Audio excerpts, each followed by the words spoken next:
আমিন মিডিয়ায় আপনাকে স্বাগত। দয়া করিয়া সাবস্ক্রাইব করিবেন। আল্লাহ রাব্বুল আলামিন পবিত্র কোরআনুল কারীমে ইরশাদ করে দিয়েছেন পৃথিবীবাসীর জন্য, ও বিশ্ববাসী, পৃথিবীর মানুষ মনে রেখো, আমি তোমাদের রব তোমাদের জন্য বলতেছি। আল্লাহ রাব্বুল আলামিন পবিত্র কোরআনে ঘোষণা দিয়েছেন, আল্লাহ বলতেছেন, আল্লাযী খালাকাল মাউতা ওয়াল হায়াতা লিয়াবলুয়াকুম আইয়ুকুম আহসানু আমালা। আল্লাহু আকবার।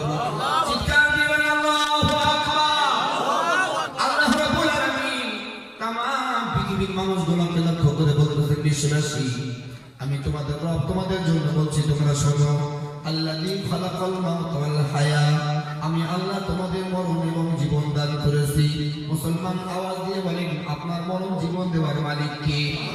সেই রব ডাক দিয়ে বলছে, বিশ্ববাসী, আমি তোমাদের মরণ এবং জীবন দিয়েছি। অনার্থক নয়, এমনি এমনি নয়, এই জন্য নয়। বিশ্ববাসী মনে রেখো, আমি আল্লাহ তোমাদের মরণ এবং জীবন দিয়েছি এই জন্য না যে পৃথিবীর জমিনে যেখানে ইচ্ছা সেখানে তোমরা যাবে, যেটা তোমাদের মনে চাইবে সেই জিনিসটা ভক্ষণ করবে, যেটা মনে ধরবে সেই জিনিসটা তোমরা খেয়ে নেবে, যখন যেটা চাইবে সেই কাজটা তোমরা করবে। এই জন্য আমি আল্লাহ তোমাদের বানাই নাই, আমি আল্লাহ তোমাদেরকে বানিয়েছি লিয়াবলুয়াকুম, আমি আল্লাহ তোমাদের থেকে পরীক্ষা নেব। আল্লাহ বলতেছেন, লিয়াবলুয়াকুম, আমি আল্লাহ তোমাদের থেকে পরীক্ষা নেব। ভাই, ওয়াজ একটু বোঝার চেষ্টা করেন। আমি বলেছি রাসূলুল্লাহ কেন পৃথিবীতে এসেছিলেন, ভালো করে বোঝেন। আমি আপনাদেরকে আমার স্বল্প জ্ঞানে যতটুকু পারি চেষ্টা করবো বোঝানোর। আল্লাহ বলতেছেন, লিয়াবলুয়াকুম, আমি তোমাদের থেকে পরীক্ষা নেব, এই জন্যই আমি তোমাদের মরণ এবং জীবন দিয়েছি। আমার আপনার নবী মুহাম্মদুর রাসূলুল্লাহ সাল্লাল্লাহু আলাইহি ওয়াসাল্লাম হাদিস শরীফের মধ্যে জানিয়েছেন, قال النبي صلى الله عليه وسلم انما بعثت معلما। নবী বলতেছেন, বিশ্ববাসী, আমি মুহাম্মদুর রাসূলুল্লাহ সাল্লাল্লাহু আলাইহি ওয়াসাল্লামকে আল্লাহ রাব্বুল আলামিন কেবল তোমাদের নবী করে পাঠান নাই, আমি তোমাদের শিক্ষক রূপেও এসেছি। বলেন না সুবহানাল্লাহ। আর কি মহব্বতে বলা যায় না? আল্লাহ রাব্বুল আলামিন যেমনি ভাবে আপনাকে আমাকে জানিয়ে দিয়েছেন, পৃথিবীর মানুষ, আমি আল্লাহ তোমাদের থেকে পরীক্ষা নেব, পরীক্ষা নেওয়ার জন্যই আমি আল্লাহ তোমাদেরকে বানিয়েছি। ও মুসলমান, আপনারা ভাই প্রশ্ন করবেন, হুজুর, পরীক্ষা দেওয়ার জন্য আমরা তো প্রস্তুতি গ্রহণ করব, তবে হুজুর আমরা যারা জানি পৃথিবীর জমিনে যেই সমস্ত স্কুল, মাদ্রাসা, কলেজ, ইউনিভার্সিটি রয়েছে, সেখানে যারা আমরা যেখানে সেখানে যারা আমরা অ্যাডমিশন নিই, আমরা সেখানে যারা পড়াশোনা করি, পড়াশোনা করবে একটা বছর আমাদেরকে অপেক্ষা করা লাগে। একটা ক্লাসে একটা বছর অপেক্ষা করতে হয়। দীর্ঘ একটা বছর ধরে স্কুলের শিক্ষক শিক্ষিকা আমাদেরকে পাঠদান করেন, তারা আমাদেরকে বিদ্যালয়ের পুস্তক অনুযায়ী পড়াশোনা করান। তারপরে বছরের শেষে আমরা ফাইনাল এক্সাম দিই, ফাইনাল পরীক্ষা আমরা দিই। হুজুর, আপনি বলতেছেন আল্লাহর দরবারে পরীক্ষা দেওয়া লাগবে।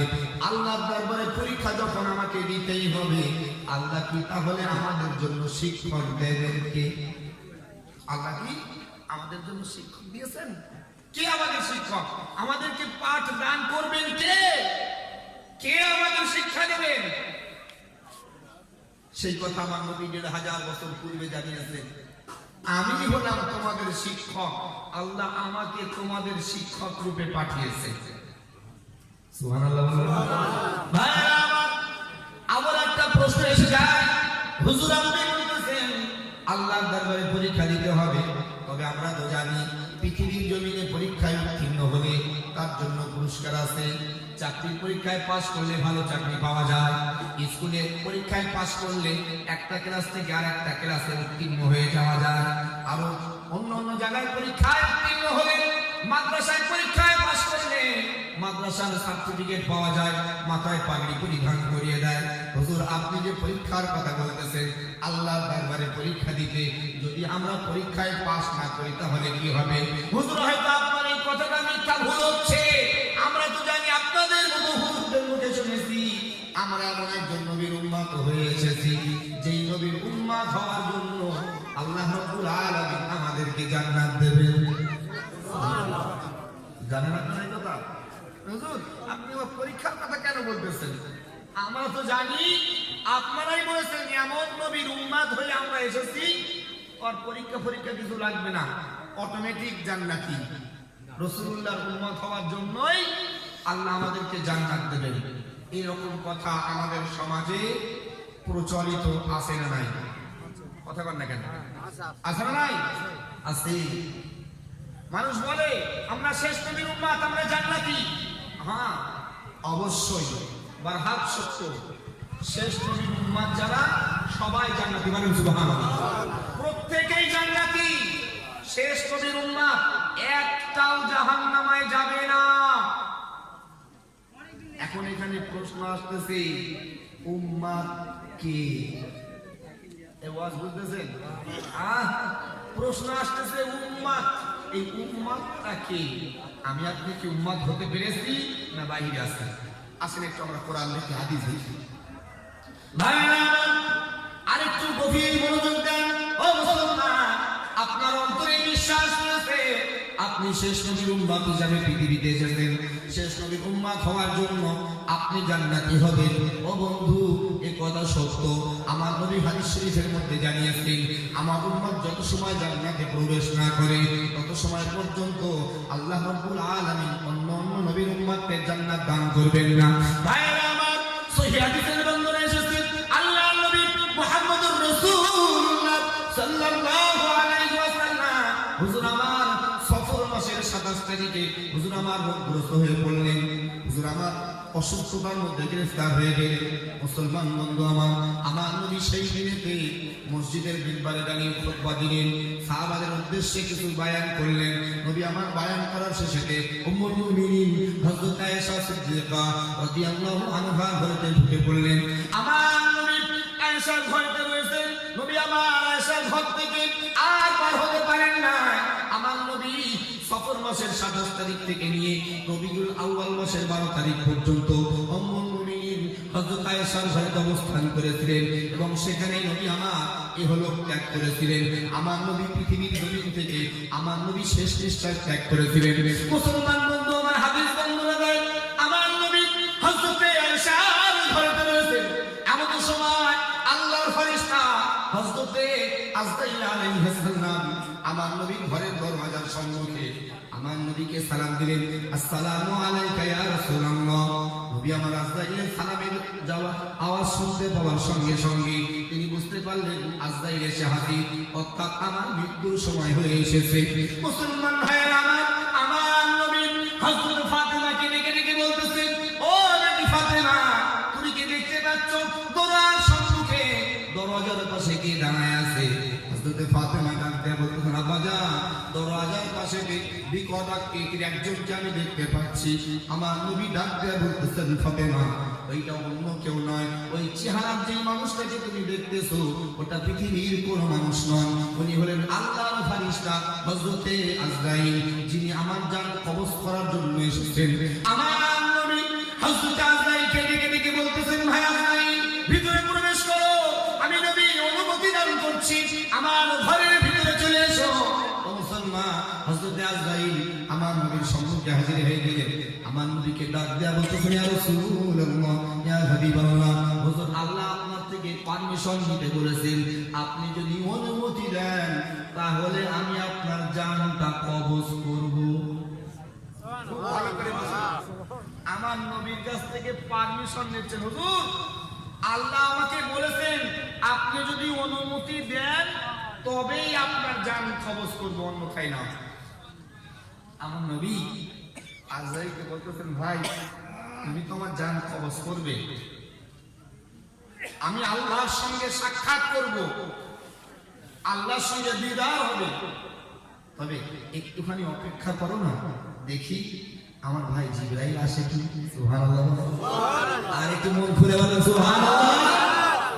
আমার নবী উম্মতকে উম্মতের পরিচয় কিভাবে দিয়েছেন একটু ভালো করে বোঝেন।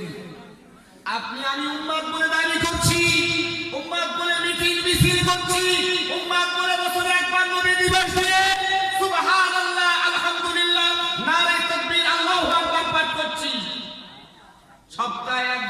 যাকাতের জন্য মসজিদে ভিড় করছি, বছরে 2 বার মাথায় রুমাল বেঁধে মাঠের মাথায় চলে যাচ্ছি, উম্মত বলে দাবি করছি। কথা কয় না, ভুল বলছি আমি? আমার নবী উম্মত পরিচয় কাদেরকে দিয়েছেন একটু বোঝেন।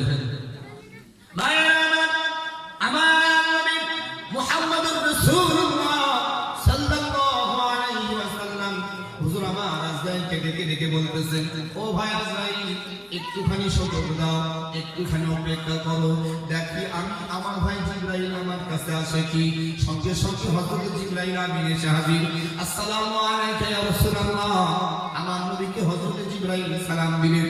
নবী আমার জিবরাইলকে ডেকে ডেকে বলতেছে, ও ভাই জিবরাইল, দেখো দেখো আজরাইল দাঁড়িয়ে আছে আমার জান কবজ করার জন্য।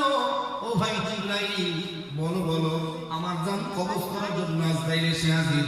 আমার নবীকে ডাক দিয়ে জিবরাইল বললেন, ইয়া রাসূলুল্লাহ, ইয়া হাবিবাল্লাহ, আপনি কি কোরআন শুনে নাই? আপনি কি কোরআনের আয়াত বুঝেন নাই?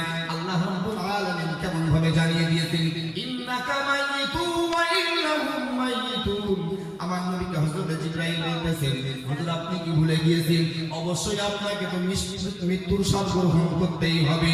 আমার নবী ডাক দিয়ে বলতেছেন, জিবরাইল, আমি নবী মৃত্যুর স্বাদ গ্রহণ করব, এতে বিন্দু মাত্র দুঃখ কষ্ট আমার না। তবে জিবরাইল বলো বলো, আমি নবী মৃত্যু বরণ করব, আমি নবী পৃথিবী ছেড়ে বিদায় নেব। ও ভাই জিবরাইল, আমার উম্মতদের উপায় কি হবে? আমার উম্মতরা কিভাবে থাকবে?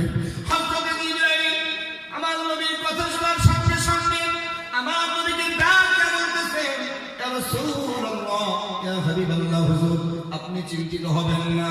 আপনি যে এইরকম আশঙ্কা প্রকাশ করবেন সেটা আল্লাহ রাব্বুল আলামিন অনেক আগেই জানেন, যার জন্য আল্লাহ আমাকে আপনার কাছে পাঠিয়েছেন।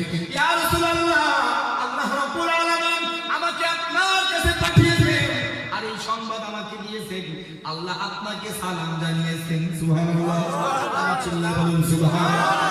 ইয়া রাসূলুল্লাহ, আল্লাহ রাব্বুল আলামিন আমাকে এই সংবাদ দিয়েছেন যে হে জিবরাইল, যাও আমার বন্ধুকে গিয়ে বলে এসো, আমি আল্লাহ আমার বন্ধুকে সালাম দিয়েছি, আমি আল্লাহ আমার বন্ধুর জন্য সালাম পাঠিয়েছি। ও জিবরাইল, আর কি আল্লাহ আমার জন্য পাঠিয়েছেন? হযরত জিবরাইল ডাক দেয়া বলতেছেন, ইয়া রাসূলুল্লাহ, ইয়া হাবিবাল্লাহ, আল্লাহ আপনাকে সালাম দেওয়ার পরে এই কথা জানিয়েছেন। ও জিবরাইল, আমার বন্ধুকে এই কথা বলে দিও, আমার বন্ধু যে উম্মতের জন্য চিন্তিত, আমি আল্লাহ রাব্বুল আলামিন আমার বন্ধুর উম্মতের জামিনদার, আমি আল্লাহ নিজেই হয়ে গেলাম। আরো চিৎকার দিয়ে বলুন সুবহানাল্লাহ। মুসলমান ভাইরা, আমার নবী রাহমাতাল লিল আলামিন দু জাহানের বাদশা 1000 বছর পূর্বে পৃথিবীর জমিনে আগমন করেছিলেন। উম্মতের জন্য কি তিনি করেছেন আর উম্মত কাদেরকে পরিচয় দিয়েছেন, একটু গভীর বিশ্লেষণ আপনাকে বোঝা লাগবে। ও বন্ধু, আসেন আর একটু গভীরে যায়। আমার নবী উম্মতের জন্য কি না বলেছেন, উম্মতের জন্য কেমন ভাবে আল্লাহর কাছে চেয়েছেন। একটা লিখে আমার নবী হযরত আয়েশাকে ডেকে ডেকে বলতেছেন, আয়েশা, হাসরের ময়দানে কোটি কোটি মানুষ যেদিন একত্রিত হবে, ও আয়েশা, হযরত আদম শফিউল্লাহ থেকে নিয়ে আমি মুহাম্মদুর রাসূলুল্লাহ পর্যন্ত সমস্ত নবী রাসূল পয়গম্বর যেদিন একত্রিত হয়ে যাবে, প্রত্যেকের উম্মত উম্মতি যেদিন হাসরের ময়দানে উঠবে, ও আয়েশা, সেই দিন দামি নবী মুহাম্মদুর রাসূলুল্লাহ সাল্লাল্লাহু আলাইহি ওয়াসাল্লাম আমার উম্মতগুলোকে দেখে দেখে চিনে নেব। আয়েশার কাছে নবী যখন এই কথা বললেন, হযরত আয়েশা ডাক দিচ্ছেন, ইয়া রাসূলুল্লাহ, হাসরের ময়দানে আদম নবী থেকে নিয়ে আপনি পর্যন্ত প্রত্যেক নবীর উম্মত থাকবেন। কোটি কোটি মানুষের ভিতরে আপনি আপনার উম্মতগুলোকে কিভাবে চিনবেন? ভাইরা আমার, হাদিসের বর্ণনা দেয় আল্লাহর নবী মুহাম্মদুর রাসূলুল্লাহ সাল্লাল্লাহু আলাইহি ওয়াসাল্লাম হুজুর আমার আয়েশাকে ডাক দিয়ে বলতেছেন, ও আয়েশা, হাসরের ময়দানে কোটি কোটি উম্মতের ভিতরে আমি আমার উম্মতগুলোকে কিভাবে চিনব? সমস্ত নবী উম্মতের মধ্যে হতে আমার উম্মতগুলোকে কিভাবে চিনব? ও আয়েশা, একটা ছোট উদাহরণ তোমায় দিই। আয়েশা, শোনো শোনো, যদি একটা খোলা ময়দানে একত্রিত 100 ঘোড়া দাঁড় করানো হয়, আর তোমাকে ডেকে ডেকে বলা হয়, আয়েশা, ঘোড়াগুলোকে গুনতি করো, ও আয়েশা আয়েশা বলো বলো তুমি কি ঘোড়াগুলো গুনতি করতে পারবে? উম্মুল মুমিনিন ডাক দিলেন, ইয়া রাসূলুল্লাহ, ইয়া হাবিবাল্লাহ, হুজুর 100 ঘোড়া আপনি দান করিয়ে দেবেন আর আমাকে অর্ডার দেবেন ঘোড়াগুলো গুনতি করার জন্য। হুজুর গো, আমি আয়েশা সহজেই ঘোড়াগুলো গুনতি করে নেব। আমার নবী হযরত আয়েশাকে বলতেছেন, আয়েশা ওই 100 ঘোড়ার ভিতরে 99টা ঘোড়া যদি লাল হয় আর একটা ঘোড়া যদি সাদা হয়, আয়েশা বলো বলো তুমি কি দূর থেকে সাদা ঘোড়াটাকে চিনতে পারবে? উম্মুল মুমিনিন মুস্কি হাসি দিলেন, ইয়া রাসূলুল্লাহ, ইয়া হাবিবাল্লাহ, 99টা লাল ঘোড়ার ভিতরে একটা থাকবে সাদা ঘোড়া। সেই সাদা ঘোড়াটা যেখানেই থাকুক না কেন, আমি আয়েশা যত দূর থেকে দৃষ্টি নিক্ষেপ করব, আমার দৃষ্টি পড়ার সঙ্গে সঙ্গে সাদা ঘোড়ার চেহারা দেখে আমি আয়েশা দূর থেকে চিনে নেব। যত দূর থেকে দৃষ্টি আমি পেই না কেন, আমার দৃষ্টি পড়ার সঙ্গে সঙ্গেই সাদা ঘোড়ার চেহারা কালার দেখে আমি চিনে নেব। ভাই আমার নবী হযরত আয়েশাকে ডাক দিয়ে সেদিন বলতেন, আয়েশা পৃথিবীর জমিনে 100 ঘোড়ার মধ্যে 99টা লাল হওয়ার জন্য একটা সাদা ঘোড়া যেমনি তুমি দূর থেকে চিনতে পারছো, ও আয়েশা মনে রেখো, হাসরের ময়দানে কোটি কোটি মানুষের ভিতরে আমার উম্মত যেখানে থাকুক না কেন, আমি নবী আমার উম্মতের উজ্জ্বল চেহারা দেখে চিনে নেব। হযরত আয়েশা বলতেছেন, ইয়া রাসূলুল্লাহ, আল্লাহ বুঝি হাসরের ময়দানে আপনার উম্মতের চেহারা আলাদা বানিয়ে দেবেন যে আপনি চেহারা দেখে চিনে নেবেন? আমার নবী বলতেছেন, আয়েশা পৃথিবীর জমিনে আমার যারা উম্মত হবে, খুব ভালো করে খেয়াল করেন, ভাইটাল পয়েন্ট, আমরা সবাই দাবি করতেছি আমরা নবীর উম্মত। এবার আপনি কাগজে কলমে ভালো করে মেলান, রাসূলুল্লাহ কি আপনাকে উম্মত বলেছেন না বাহিরে লিখেছেন? আয়েশাকে আমার নবী বলতেছেন, আয়েশা পৃথিবীর জমিনে আমার যারা উম্মত হবে, যারা আমাকে শিক্ষক রূপে মানবে, যারা কোরআনের বিধান মানবে, ও আয়েশা তারা কি কি করবে শোনো একটু বলি। ভাই আমার আল্লাহ নবী হযরত আয়েশার কাছে বর্ণনা দিচ্ছেন, আয়েশা পৃথিবীর জমিনে আমাকে যারা নবী বলে বিশ্বাস করবে, আমাকে যারা নবী বলে মানবে, তারা আমার ইত্তেবা করবে কোরআনের কথা মতো, তারা আমার অনুসরণ অনুকরণ করবে। ও আয়েশা কোরআনের বিধান মোতাবেক তারা পরীক্ষা দেওয়ার জন্য, আল্লাহর দরবারে পরীক্ষা দেওয়ার জন্য প্রস্তুতি নেবে। আয়েশা রে, আর আমি যে তাদের আদর্শবান শিক্ষক, আমি যে তাদের জন্য শিক্ষক রূপে এসেছি, তারা আমার সাজেশন মোতাবেক চলবে। ও আয়েশা পৃথিবীর জমিনে আমাকে যারাই নবী বলে মানবে, আমাকে যারা নবী বলে বিশ্বাস করবে, আমাকে যারা শিক্ষক রূপে মানবে, আয়েশা রে তারা আমার কথাগুলো মানবে। ও আয়েশা আমার কথা মানতে যে তারা প্রাথমিক পর্যায়ে কিছু কাজ তারা করবে। আমার নবী হাদিস শরীফের মধ্যে জানিয়েছেন, ক্বালান নবী সাল্লাল্লাহু আলাইহি ওয়াসাল্লাম বাইনাল আবদি ওয়া বাইনাল কুফরি তারকুস সালাত। আমার নবী স্পষ্ট ভাষায় জানিয়ে দিয়েছেন, বিশ্ববাসী আমি তোমাদের নবী, তোমাদের জন্য বলছি তোমরা শোনো, বাইনাল আবদি ওয়া বাইনাল কুফরি, ঈমানদার আর বেঈমান। নবী বলতেছেন, আব্দুর রহমানের বানানো কথা না, বাইনাল আবদি ও বাইনাল কুফরি, ঈমানদার আর বেঈমান। নবী বলতেছেন ঈমানদার আর বেঈমান এই দুইটার মধ্যে পার্থক্য হলো তারকুস সালাহ, কেবল মাত্র নামাজ ছেড়ে দেওয়া। ভাই এবার আপনি আপনার নিজের কাছে প্রশ্ন করেন, রাসূলুল্লাহ যে পার্থক্য করেছেন ঈমানদার আর বেঈমান, এদের যে পার্থক্য সেটা হলো তারকুস সালাহ, কেবল মাত্র নামাজ পরিত্যাগ করা। ভাইরা এখানে শেষ নয়, ও বন্ধু আমার নবী আবারও ডাক দিয়ে বলতেছেন, আয়েশা হাসরের ময়দানে আমার উম্মতদের চেহারা আল্লাহ উজ্জ্বল বানিয়ে দিবে। কেমনে বানিয়ে দেবে একটুখানি শোনো। আয়েশা পৃথিবীর জমিনে আমার যারা উম্মত হবে, আমার কথা মতো তারা চলবে, তারা ঈমানওয়ালা হওয়ার জন্য তাদের মধ্যে নামাজ থাকবে, তারা নামাজি হবে, 5 ওয়াক্ত নামাজ তারা কায়েম করবে।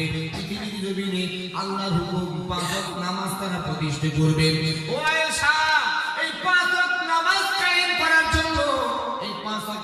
প্রতিষ্ঠা করার জন্য তারা কোরআনের পুঙ্খানুপুঙ্খভাবে বিধান মানবে। রব্বুল আলামিন আল্লাহ তাআলা সেই সম্পর্কে পবিত্র কোরআন আয়াত নাযিল করে দিয়েছেন। আল্লাহ রাব্বুল আলামিন বললেন, ইয়া আইয়ুহাল্লাযীনা আমানু ইযা কুনতুম ইলাস সালাহ। আল্লাহ রাব্বুল আলামিন तमाम পৃথিবীর ঈমানওয়ালাগুলোকে ডাক দিয়েছেন, ও ঈমানওয়ালা বিশ্বাসী বান্দা-বান্দী, আমি তোমাদের রব তোমাদের জন্য বলছি, তোমরা শোনো। ইযা কুনতুম ইলাস সালাহ, যখন তোমরা নামাজের জন্য প্রস্তুতি নিবে, যখন তোমরা নামাজের জন্য তৈরি হবে, যখন তোমরা নামাজের জন্য দাঁড়িয়ে যাবে, ফাগসিলু উজুহাকুম, তোমাদের মুখমণ্ডল ধৌত করে নেবে, ওয়া আইদিয়াকুম ইলাল মারাফিক, দুই হাতের কনুই পর্যন্ত ধৌত করে নেবে, ওয়ামসাহু বিরুসিকুম, তোমাদের মাথা মুসা করে নেবে, ওয়া আরজুলাকুম ইলাল কাবাইন, তোমাদের পা দুখানি তোমরা ধৌত করে নেবে। ভাইরা আমার, আমার নবী উম্মুল মুমিনিন হযরত আয়েশা সিদ্দিকা রাদিয়াল্লাহু আনহা-কে ডাক দিয়েছেন, ও আয়েশা, ভালো করে শুনে রাখো, পৃথিবীর জমিনে আমার যারা উম্মত হবে তারা 5 ওয়াক্ত নামাজ কায়েম করবে, আর এই 5 ওয়াক্ত নামাজ কায়েমের পূর্বে কোরআনের বিধান মোতাবেক তাদের শারীরিক অঙ্গ প্রত্যঙ্গ ধৌত করবে, অর্থাৎ তারা ওযু বানাবে। ও আয়েশা, পৃথিবীর জমিনে আমার যেই উম্মতটা নামাজের জন্য ওযু বানাবে, আল্লাহ রাব্বুল আলামিন হাসরের ময়দানে আমার উম্মতের প্রতি খুশি হয়ে যে তার চেহারায় আল্লাহ নূর দিয়ে উজ্জ্বল বানায় দিবি। আর একটু চিৎকার দিয়ে বলে, ও বন্ধু, নবী উম্মত চিনবেন কিভাবে? কথা কয় না, নবী উম্মত চিনবেন এই তেহেরি খেলে? কথা বলে না, নবী উম্মত চিনবেন ওয়াজের মজলিসে বসে শুধু মাঝে মাঝে সুবহানাল্লাহ বাদাম চিবালে? নবী উম্মত কিভাবে চিনবেন? নবী বলতেছেন, আমি উম্মত চিনবো কোটি কোটি মানুষের ভিতরে উম্মতের চেহারার উজ্জ্বলতা দেখে। ও ভাই, এবারে বলেন, যদি আপনার চেহারার উজ্জ্বলতা বাড়াতে হয়, সপ্তাহে একদিন পুকুরে ওযু করলে হবে তো নাকি? কথা নাই, ও বন্ধু, একটু আগেই তো ভাবতেছিলেন আমরা শেষ নবীর উম্মত, আমরা জান্নাতি। আল্লাহর নবী কাদেরকে উম্মত পরিচয় দিয়েছেন একটু ভালো করে গবেষণা করেন।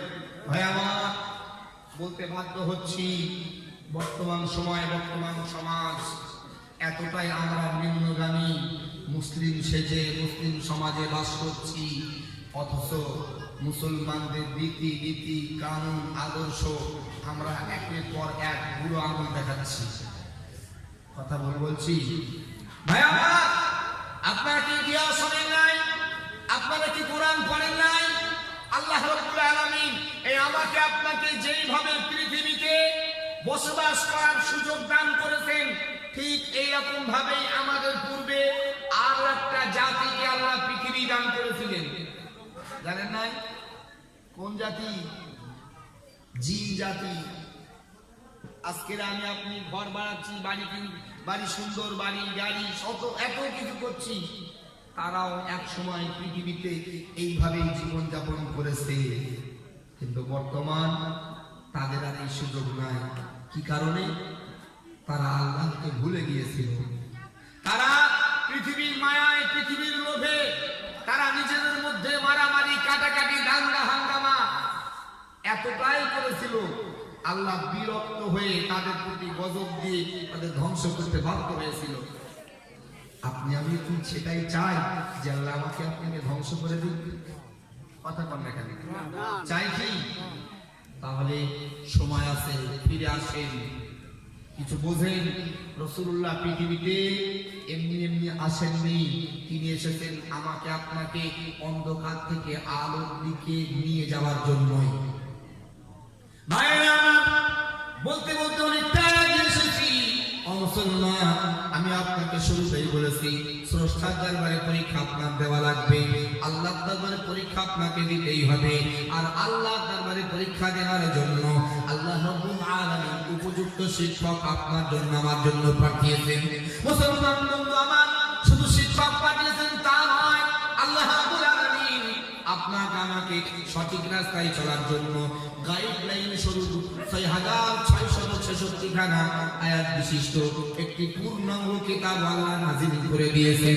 মুসলমান বন্ধু আমার, আপনি পবিত্র আল কোরআন ফলো করি, কোরআনের দৃষ্টান্তগুলো যদি মেনে চলি, নবী মুহাম্মদুর রাসূলুল্লাহ সাল্লাল্লাহু আলাইহি ওয়াসাল্লামের কথা মতো যদি আমরা আমাদের জীবন পরিচালনা করি, তাহলে আশা করা যায় হাসরের ময়দানে আল্লাহ নবী আমাদিগকে উম্মাত বলে চিনে নেবে, আশা করা যায়। আর যদি বলেন ও মৌলবীদের বলতে হয় তাই বলতেছে, এখন তো মৌলবীরা সব ভাড়ায়, মৌলবীরা ভাড়ায় আসতেছে, এখন ভাড়া করে এনেছি, ও মৌলবীর সময় এত সময় পর্যন্ত বলতেই হবে, না বললেই তো আর মৌলবীর পকেট ভর্তি হবে না। দেখো বলতেছে বলুন, আমরা আমাদের যে কাজ করতেছি তাই করবো, অসুবিধা নাই। ভাই আমার, এখন থেকে কিয়ামত পর্যন্ত যদি আপনি নবী দিবস দেন, তথাপিও আপনি রাসূলুল্লাহর উম্মত হতে পারবেন না যদি নাকি আপনার ভিতরে রাসূলুল্লাহর আদর্শ ফুটে না ওঠে। কথা বোঝেন নাই? রাসূলুল্লাহর আদর্শ আপনার আমার মধ্যে ফুটিয়ে তোলা লাগবে। বলবেন হুজুর, রাসূলুল্লাহর আদর্শ কি ফুটিয়ে তুলবো আমরা? আমাদের মধ্যে কেমন আদর্শ, কি আর আদর্শ ফুটিয়ে তুলবো? আমরা তো মোটামুটি নামাজও পড়ি, আর দাড়িও রাখি, মাঝে মধ্যে হুজুর দেখলে সালাম দেই, আর কি? তাই আমার আপনি আমি সমাজে মুসলমান বলে দাবি করছি, রাসূলুল্লাহর উম্মত বলে পরিচিত দিয়েছি, সব কিছু দেওয়ার পরেও আমার আপনার মুখেতে দাড়ি রয়েছে, মাথায় টুপিও দিচ্ছি, বড় জামাও গায়ে দিচ্ছি, মুসলিম সেজে মুসলিম সমাজে থাকছি, অথচ রাসূলুল্লাহ সম্পূর্ণ বিধানগুলোকে ছেড়ে দিয়ে বেঈমানদের হুকুম আহকাম মোতাবেক বেঈমানদের অনুসরণ করেই জীবনযাপন করছি। বলবেন হুজুর কই, আমরা তো এরকম করি না। ভাই আমার, একটা একটা করে যদি আমি আপনাদেরকে দৃষ্টান্ত দিই, ধরিয়ে দিই, হয়তো আপনারা রাগ করবেন। রাগ হচ্ছে আপনাদের? রাগ করতেছেন না তো? বলবেন কি বক্তা তা উত্তরে এনেছি, ধরে ফেলে বেশ ভালোই তো দেখছে। ও ভাই, আমি আপনাকে তিরস্কার করছি না, অবজ্ঞা করছি না, আপনাকে খারাপ বলছি না, শুধু এতটুকু আমার নৈতিক দায়িত্ব রয়েছে আপনার কাছে সঠিক তথ্যটা পৌঁছে দেওয়া। ততটা জ্ঞান আমার ভিতরে যদিও নাই যে আপনাকে বিশালভাবে আমি আপনাকে বোঝাবো, যতটুকু জ্ঞান আছে চেষ্টা করছি আপনাকে বোঝানোর। যদি আপনি বোঝেন আলহামদুলিল্লাহ, না বুঝলে আল্লাহ যদি আপনাকে হেদায়াত না দেয়, আল্লাহ না করুক কারোর অন্তরে, আল্লাহ বলতেছেন ফাতানাল্লাহু আলা কুলুবিহিম, যদি কারোর অন্তরে আল্লাহ মোহর মেরে দেন, হাজার আপনি চেষ্টা করবেন, আমি আপনাকে হাজার চেষ্টা করব বোঝানোর, তথাপিও আপনি বুঝবেন না। আল্লাহ যদি মোহর একবার মেরে দেন, অতএব এখনো সুযোগ রয়েছে, পরিবর্তন হয়ে যান, ফিরে আসেন। যেমন রাসূলুল্লাহর জন্মদিনে আনন্দে আপনি এই মাসে আনন্দ করার জন্য এই মজলিসে বসেছেন, আজকের থেকেই প্রতিজ্ঞাবদ্ধ হন রাসূলুল্লাহ পৃথিবীতে এসে কি করেছেন, কোন শিক্ষা আমাদের জন্য দিয়ে গিয়েছেন। আসেন, বলতে বলতে আরেকটা হাদিসের বর্ণনা দিয়ে যাই।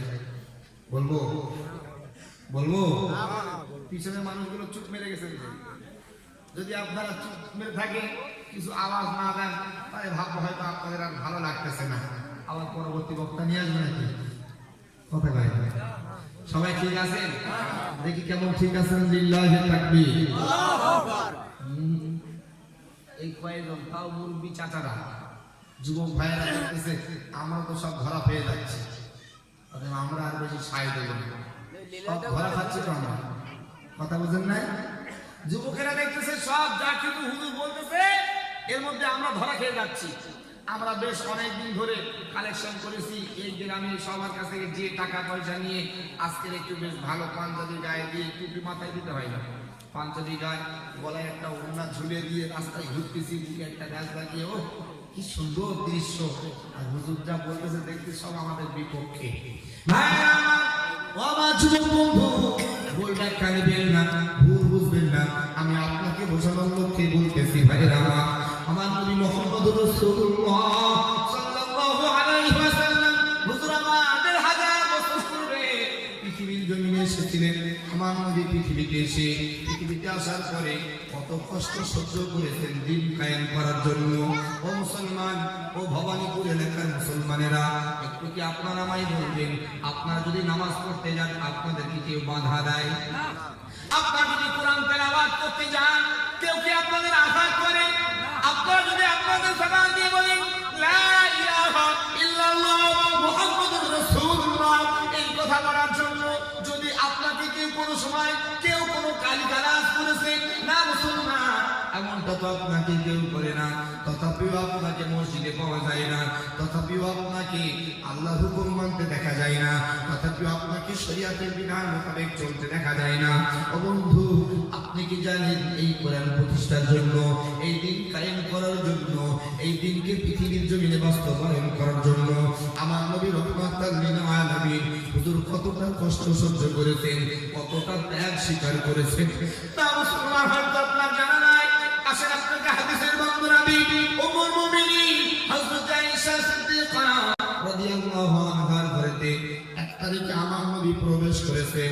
আমার ধার্মিকা মায়েরা, যাদের কানেতে মাইকের আওয়াজ যাচ্ছে, একটু গভীর মনোযোগ দিয়ে বুঝবার চেষ্টা করেন। আমার নবীর বিবি হযরত আয়েশা সিদ্দিকা রাদিয়াল্লাহু আনহা, আমার নবী হযরত আয়েশার ঘরেতে প্রবেশ করেছেন। উম্মুল মুমিনিন আমার নবীকে পেয়ে সঙ্গে সঙ্গে খেদমত করা শুরু করেছেন। ও মা, আপনার স্বামী রয়েছে, জানেন আপনার স্বামীকে কেমন ভাবে আপনি খেদমত করেন, একটু সেদিন আমার নবীর বিবি থেকে নবীর বিবি কেমন ভাবে স্বামীকে খেদমত করেছেন। আমার নবীকে হযরত আয়েশা সিদ্দিকা সেবা করতেছেন, খেদমত করতেছেন। হঠাৎ করে তিনি তাকায় দেখে আমার নবীর পিঠ মোবারকের চামড়ায় গুটি গুটি কালো কালো দাগ ছিদ্র রয়েছে। মুসলমান ভাইরা, হযরত আয়েশা সিদ্দিকা আমার নবীর পিঠ মোবারকের চামড়ায় গুটি গুটি কালো কালো দাগের চিহ্ন দেখতে পেলেন। দেখতে পাওয়ার সঙ্গে সঙ্গে উম্মুল মুমিনিন ডাক দিচ্ছেন, ইয়া রাসূলুল্লাহ, ইয়া হাবিবাল্লাহ, হুজুর আপনি যদি অনুমতি দেন আমি আয়েশা আপনাকে একটা কথা জিজ্ঞাসা করতে চাই। ও মা, আমার নবীর বিবি আয়েশা সিদ্দিকা নবীকে একটা কথা জিজ্ঞাসা করবে, যার জন্য নবী থেকে পারমিশন নিচ্ছে। আর আপনি আপনার স্বামীর থেকে পারমিশন তো দূরের কথা, আপনার স্বামী যদি একটুখানি বাড়ির বাইরে যায় সঙ্গে সঙ্গে অপর দিক দিয়ে অন্য একটা কাজ শুরু করে। বলছি হ্যাঁ, বর্তমান সমাজে হচ্ছে কি হয় না? কথা হয় না। আপনাদের ভবানীপুর এলাকার মায়েরা মনে হয় ভালো, আলহামদুলিল্লাহ, এই এলাকার মায়েরা ওই রকম কিছু করে না। তবে আমি দেখেছি কিছু কিছু এলাকার মায়েরা বোনেরা কেমন আছে, স্বামী বাইরে কাজ করতে গিয়েছে, 5 দিন 7 দিন বাড়ি আসে না, দেখতেছে বেশ ভালোই সুযোগ। স্বামী বলতে ঠিক আরো বেশি থাকো, আরো 10 দিন থাকো, বেশি রোজগার করে বাড়ি আসো। এদিকে ফোনে আরো 1 জন 2 জন 3 জন 5 জন যতগুলো ইচ্ছা। মামা, আপনি আপনার স্বামীকে গোপন করতে পারছেন, আল্লাহকে তো গোপন করতে পারবেন না। নবীর বিবি আয়েশা নবীর থেকে একটা কথা জিজ্ঞাসা করবেন, তার জন্য অনুমতি চাচ্ছেন। হুজুর আপনি যদি পারমিশন দেন আপনাকে একটা কথা আমি জিজ্ঞাসা করব। আমার নবী বলতেছেন, আয়েশা আমি হলাম তোমার স্বামী, তুমি হলে আমার বিবি, তারপরে আমি হলাম তোমাদের নবী। ও আয়েশা, পারমিশন নেবার কি আছে বলো, কি তোমার জানার ইচ্ছা আছে? ভাইরা আমার, হযরত আয়েশা সিদ্দিকা রাদিয়াল্লাহু আনহা আমার নবীকে ডাক দিয়ে সেদিন বলেছিলেন, ইয়া রাসূলুল্লাহ, ইয়া হাবিবাল্লাহ, হুজুর আপনার কি কোনো সময় বসন্তের রোগ হয়েছিল, যে আপনার পিঠ মুবারকের চামড়া গুটি গুটি কালো কালো দাগের চিহ্ন রয়েছে। আমার নবী হযরত আয়েশার কথা শোনার সঙ্গে সঙ্গে চোখের পানি ধরে রাখতে পারলেন না। নবীর চোখ দিয়ে টপ টপ টপ টপ করে পানি পড়তেছে। আমার নবী কাঁদতেছেন। নবীর চোখের পানি হযরত আয়েশা সহ্য করতে পারলেন না। আয়েশা নিজেকে তিরস্কার করলেন, আফসোস আমার একটা কথার কারণে আমি তাকায় দেখছি রহমাতাল লিল আলামিন কাঁদতেছে, নবীর চোখ দিয়ে পানি ঝরতেছে। আমার থেকে বড় অসহায় এখন আর কেউ নাই। আমি আয়েশা বিয়াদবি করে ফেলেছি, আমি আয়েশা অন্যায় করে ফেলেছি, আমি আয়েশা আমার কথার কারণে নবী কাঁদতেছেন। মুসলমান ভাইরা, হযরত আয়েশা নিজেকে অপরাধী সেজে দ্রুত গতিতে ফাতেমার কাছে চলে যায়। ফাতেমা কেটে কেটে বলতেছেন, বেটি ফাতেমা, আমি আয়েশা আমার একটা কথার কারণে আমি তাকায় দেখছি রহমাতাল লিল আলামিন কাঁদতেছে, নবীর চোখ দিয়ে টপ টপ টপ টপ করে পানি পড়তেছে। ও ফাতেমা, আমি আয়েশা আমার শরম লাগতেছে, আমার লজ্জা লাগতেছে, আমি একা নবীর সম্মুখে যেতে পারছি না। ফাতেমা রে, একটা বার তুমি আমার সঙ্গে চলো, আমার হয়ে তোমার আব্বার কাছ থেকে ক্ষমা চেয়ে নাও।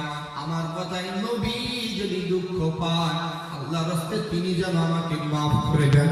মুসলমান ভাইরা আমার, হাদিস শরীফ বর্ণনা দেয় হযরত ফাতেমা নবীর কান্নার খবর পেয়ে সঙ্গে সঙ্গে আমার নবীর কানের হাতি তাকায় দেখছে রহমাতাল লিল আলামিনের চোখ দিয়ে টপ টপ টপ টপ করে পানি পড়তেছে। হযরত ফাতেমা ডাক দেয়, আব্বা জান, আমি ফাতেমা আপনার সব দুঃখ হারিয়ে গিয়েছি। ও আব্বা জান, আমি ফাতেমা আপনার সম্মুখে দাঁড়িয়ে আছি। আব্বা জান, আপনি কাঁদবেন না, আপনার কান্না আমি ফাতেমা সহ্য করতে পারছি না।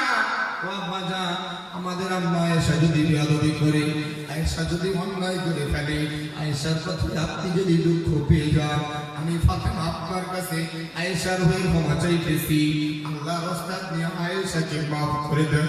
মুসলমান ভাইরা আমার, হাদিস শরীফে সংগ্রহ করে লিখিত আমার নবী হযরত ফাতেমার কথা শোনার সঙ্গে সঙ্গে অশ্রুসিক্ত নয়ন দুটো মেলালেন। একটু দূরে তাকায় দেখছেন উম্মুল মুমিনিন হযরত আয়েশা বাচ্চা শিশুর মতো দুঃখে দুঃখে কাঁদতেছেন। আমার নবী আয়েশাকে ডাক দিয়েছে, ও আয়েশা, তুমি কেঁদো না, আমি নবী তোমার কান্না সহ্য করতে পারছি না।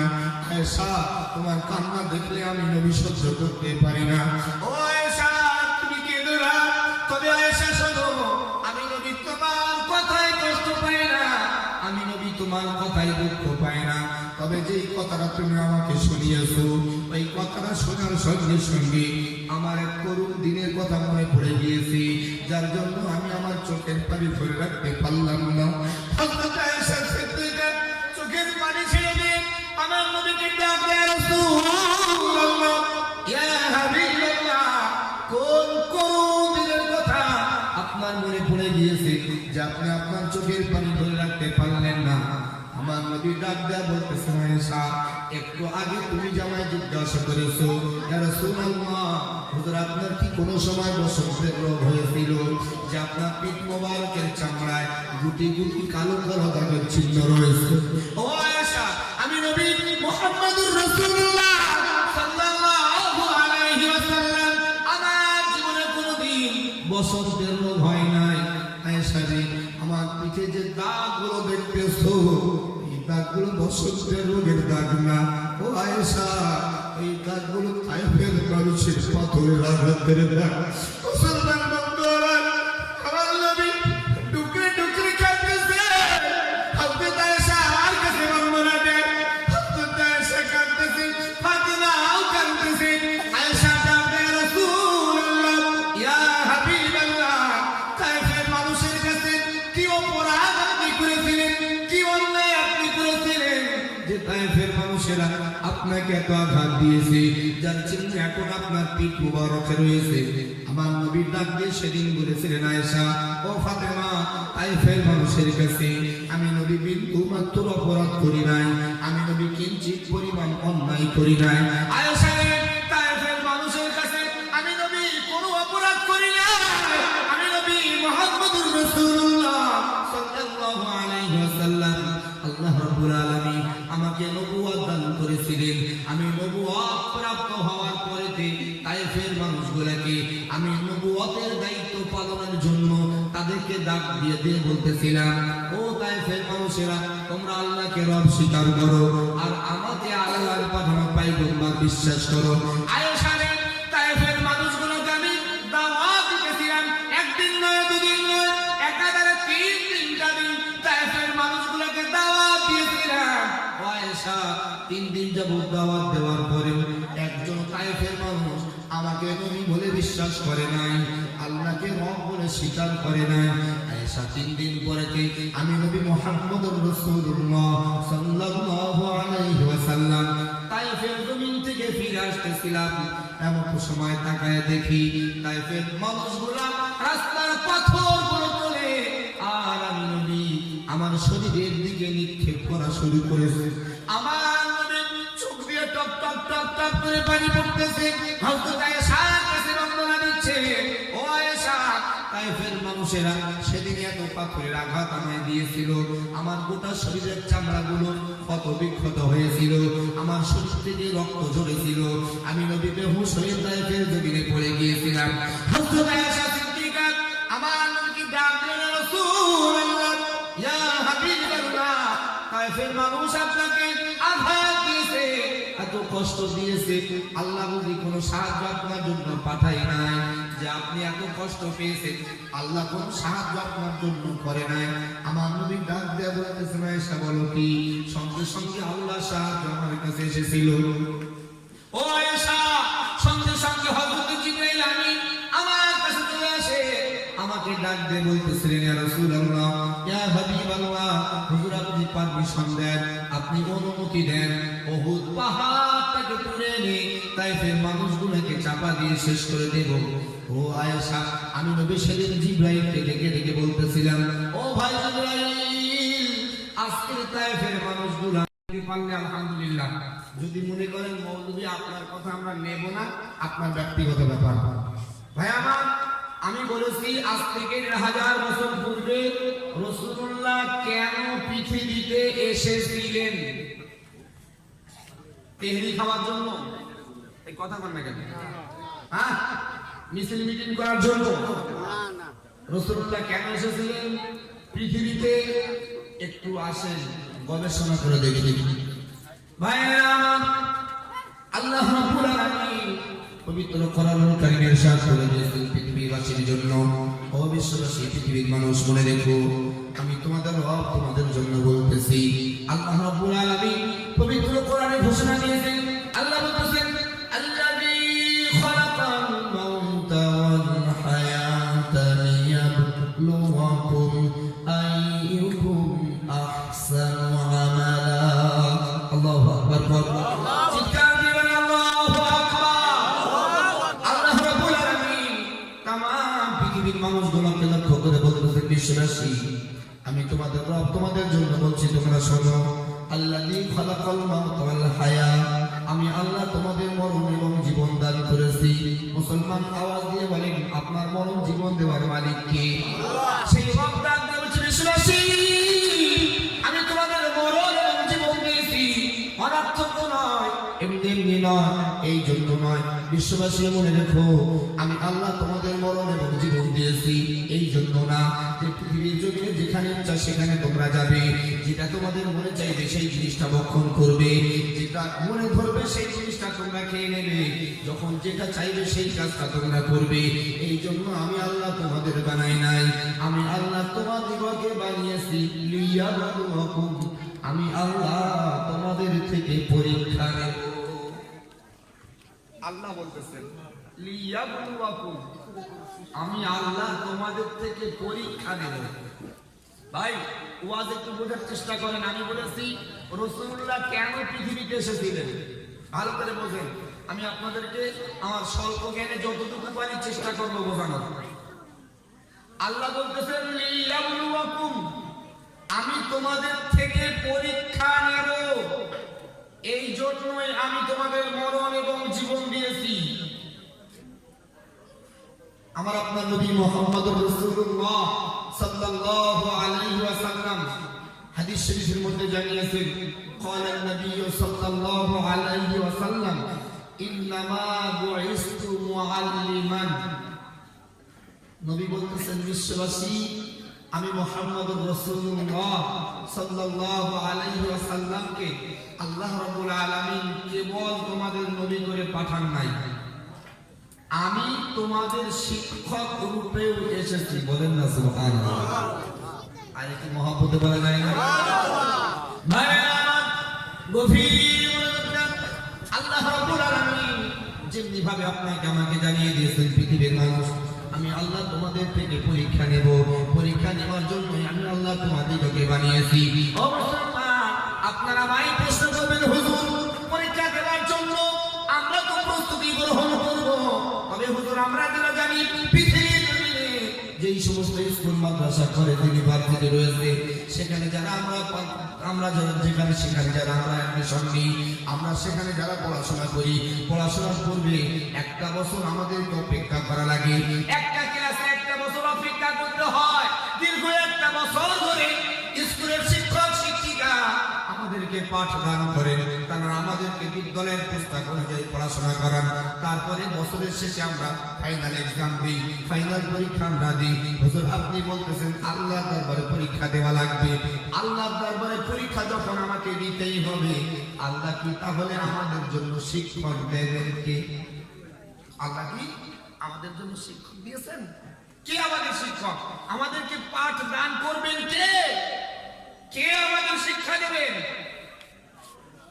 সেই কথা আমার নবী ১৫০০ বছর পূর্বে জানিয়েছেন, আমি হলাম তোমাদের শিক্ষক, আল্লাহ আমাকে তোমাদের শিক্ষক রূপে পাঠিয়েছে। সুবহানাল্লাহ।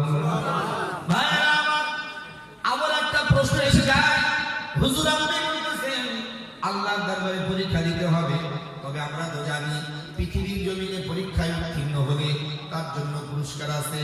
চাকরির পরীক্ষায় পাশ করলে ভালো চাকরি পাওয়া যায়, স্কুলে পরীক্ষায় পাশ করলে একটা ক্লাস থেকে আর একটা ক্লাসে উত্তীর্ণ হয়ে যাওয়া যায়, আরো অন্য অন্য জায়গায় পরীক্ষায় উত্তীর্ণ হলে মাদ্রাসায় পরীক্ষায় পাশ করলে মাদ্রাসার সার্টিফিকেট পাওয়া যায়, মাথায় পাগড়ি পরিধান করিয়ে দেয়। হুজুর আপনি যে পরীক্ষার কথা বলতেছেন আল্লাহর দরবারে পরীক্ষা দিতে, যদি আমরা পরীক্ষায় পাশ না করি তাহলে কি হবে?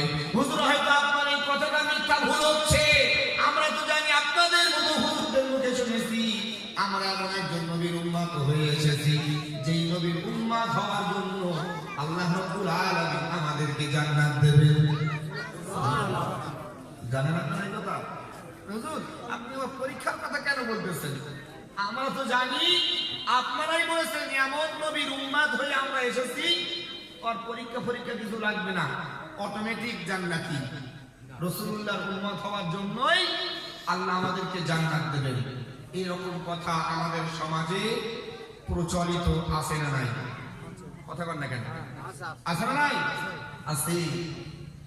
মানুষ বলে আমরা শেষ নবীর উম্মত, আমরা জান্নাতি। হ্যাঁ অবশ্যই বারহাত সত্য, শেষ নবীর উম্মত যারা সবাই জান্নাতি। বলেন সুবহানাল্লাহ। প্রত্যেকেই জান্নাতি। শেষ নবীর উম্মত একটাও জাহান্নামায় যাবে না। এখন এখানে প্রশ্ন আসতেছে উম্মত কে? এই ওয়াজ বুঝতেছেন? প্রশ্ন আসতেছে উম্মত, এই উম্মতটা কে? আমি আপনি কি উম্মত হতে পেরেছি না বাইরে আছে? আসেন একটু আমরা কোরআন দেখি, হাদিস দেখি। ভাইরা আরেকটু গভীর মনোযোগ দেন। ও মুসলমান, আপনার অন্তরে বিশ্বাস রয়েছে আপনি শেষ নবীর উম্মত হিসাবে পৃথিবীতে এসেছেন, শেষ নবীর উম্মত হওয়ার জন্য আপনি জান্নাতি হবেন। ও বন্ধু, এই কথা সত্য। আমার নবী হাদিস শরীফের মধ্যে জানিয়েছেন আমার উম্মত যত সময় জান্নাতে প্রবেশ না করে তত সময় পর্যন্ত আল্লাহ রাব্বুল আলামিন অন্য অন্য নবীর উম্মতকে জান্নাত দান করবেন না।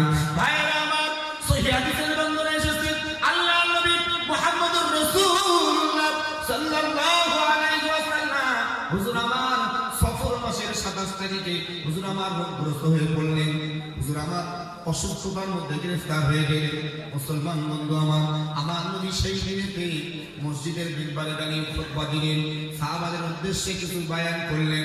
নবী আমার বায়ান করার শেষে উম্মুল মুমিনিন হযরত হযরত আয়েশা সিদ্দিকা রাদিয়াল্লাহু আনহা ঘরেতে ঢুকে পড়লেন। আমার নবী আয়েশার ঘরেতে রয়েছেন। নবী আমার আয়েশার ঘর থেকে আর পার হতে পারেন না। আমার নবী সফর মাসের 27 তারিখ থেকে নিয়ে রবিউল আউয়াল মাসের 12 তারিখ পর্যন্ত উম্মুল মুমিনিন হযরত আয়েশার ঘরে অবস্থান করেছিলেন এবং সেখানে নবী আমার ইহলোক ত্যাগ করেছিলেন। আমার নবী পৃথিবীর জমিন থেকে আমার নবী শেষ নিঃশ্বাস ত্যাগ করেছিলেন। মুসলমান বন্ধু আমার, হাদিস বন্ধুরা, দেয় আমার নবী হযরত আয়েশার ঘরেতে রয়েছেন। এমন সময় আল্লাহর ফেরেশতা হযরত আজরাইল আলাইহিস সালাম আমার নবীর ঘরের দরওয়াজার সম্মুখে আমার নবীকে সালাম দিলেন। আসসালামু আলাইকা ইয়া রাসূলুল্লাহ। নবী আমার আজরাইলের সালামের আওয়াজ শুনতে পাওয়ার সঙ্গে সঙ্গে তিনি বুঝতে পারলেন আজরাইল এসে হাজির, অর্থাৎ আমার মৃত্যুর সময় হয়ে এসেছে। মুসলমান ভাইয়েরা আমার নবী হযরত ফাতেমাকে ডেকে ডেকে বলতেছেন, ও বেটি ফাতেমা, তুমি কি দেখতে পাচ্ছ দরওয়াজার সম্মুখে দরওয়াজার পাশে কে দাঁড়ায় আছে? হযরত ফাতেমা ডাক দিয়ে বলতেছেন, আব্বাজান, দরওয়াজার পাশে বিকট আকৃতির একজনকে আমি দেখতে পাচ্ছি। আমার নবী ডাক দিয়ে বলতেছেন, ফাতেমা, ওইটা অন্য কেউ নয়, ওই চেহারার যে মানুষটাকে তুমি দেখতেছো ওটা পৃথিবীর কোন মানুষ নন, উনি হলেন আল্লাহর ফেরেশতা হযরত আজরাইল, যিনি আমার জান কবজ করার জন্য এসেছেন। আমার নবী হযরত আজরাইলকে ডেকে ডেকে বলতেছেন, ভাই আজরাইল, ভিতরে প্রবেশ করো, আমি নবী অনুমতি দান করছি, আমার ঘরের ভিতরে চলে এসো।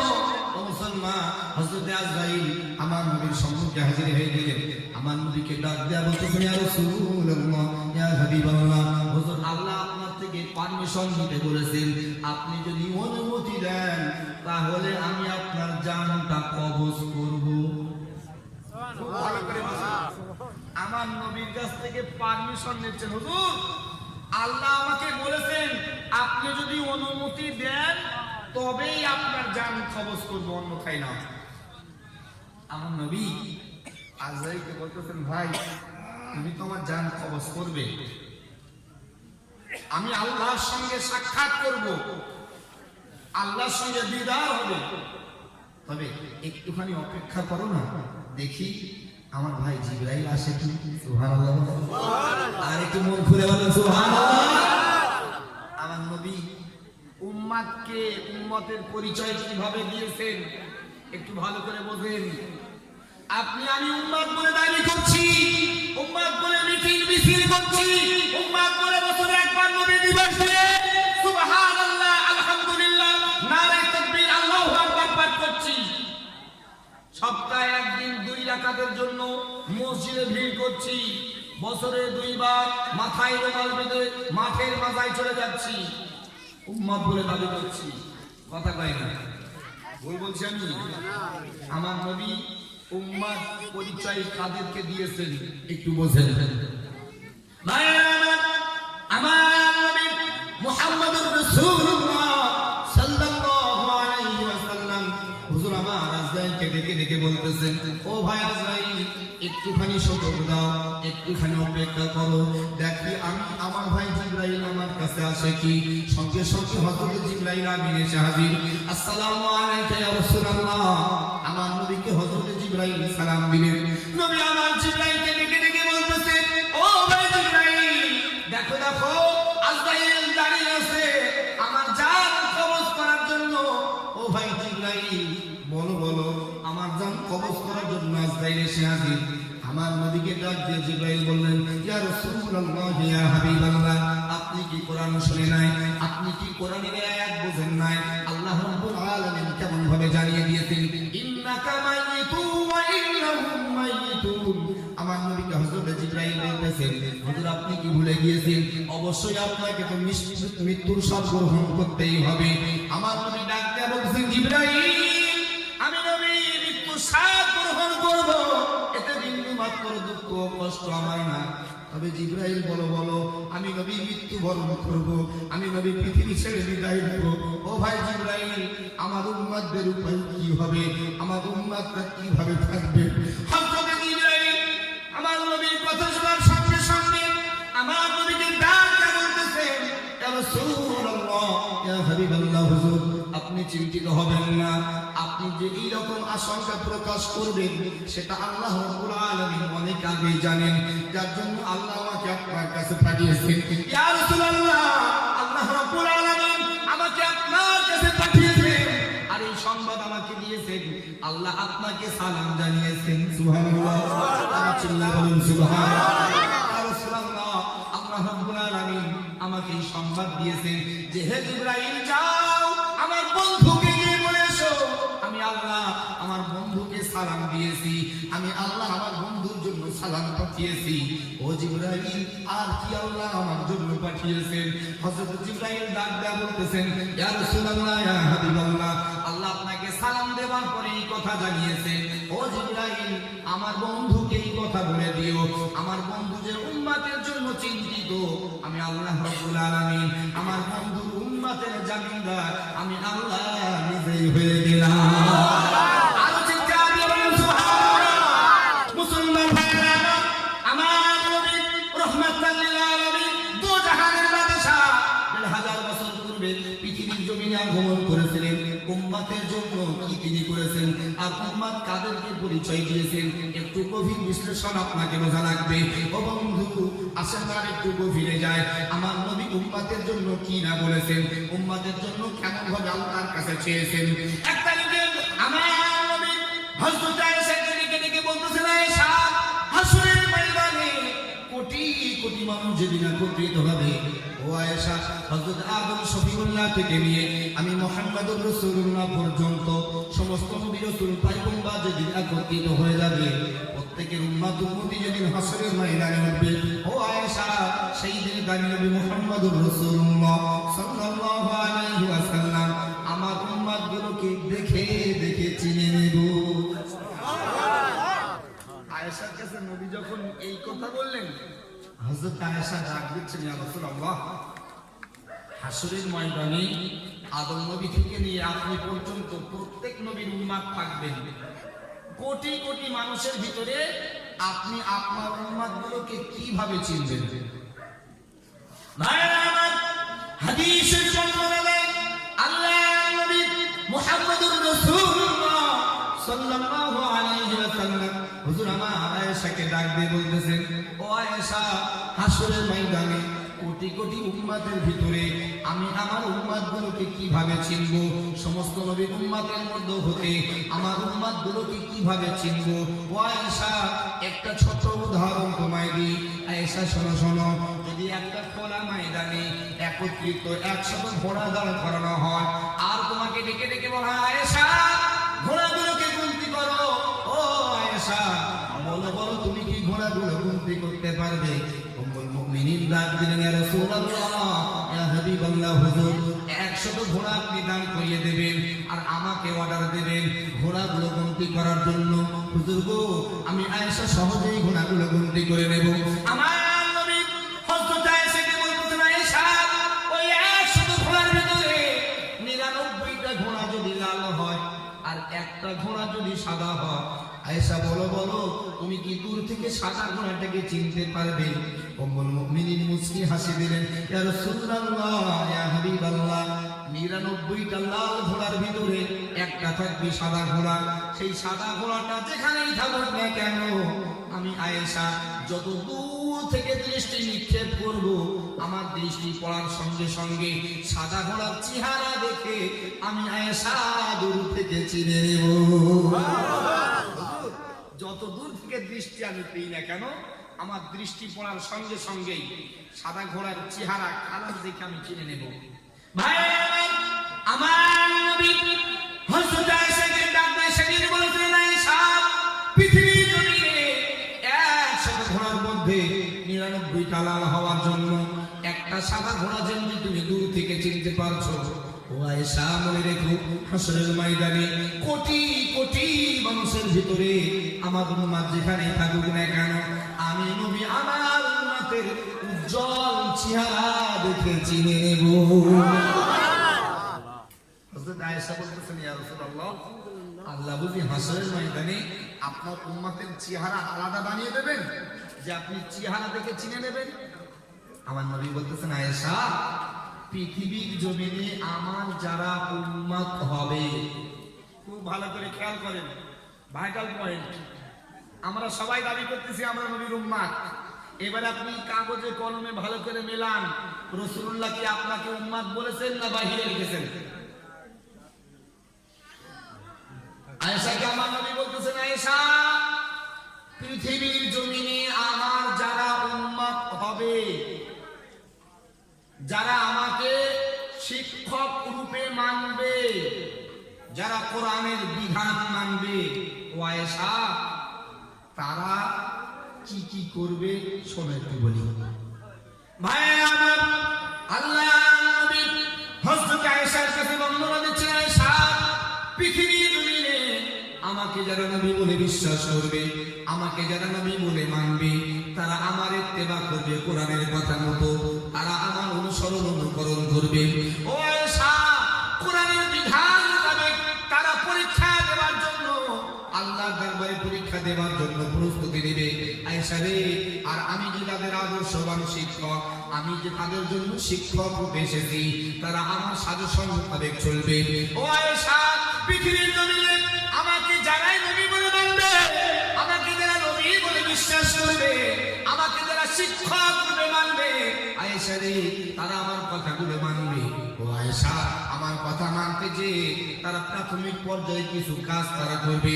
আমার নবী হাদিস শরীফের মধ্যে জানিয়েছেন, ক্বালান নবী সাল্লাল্লাহু আলাইহি ওয়াসাল্লাম, বাইনাল আবদি ওয়া বাইনাল কুফরি তারকুস সালাত।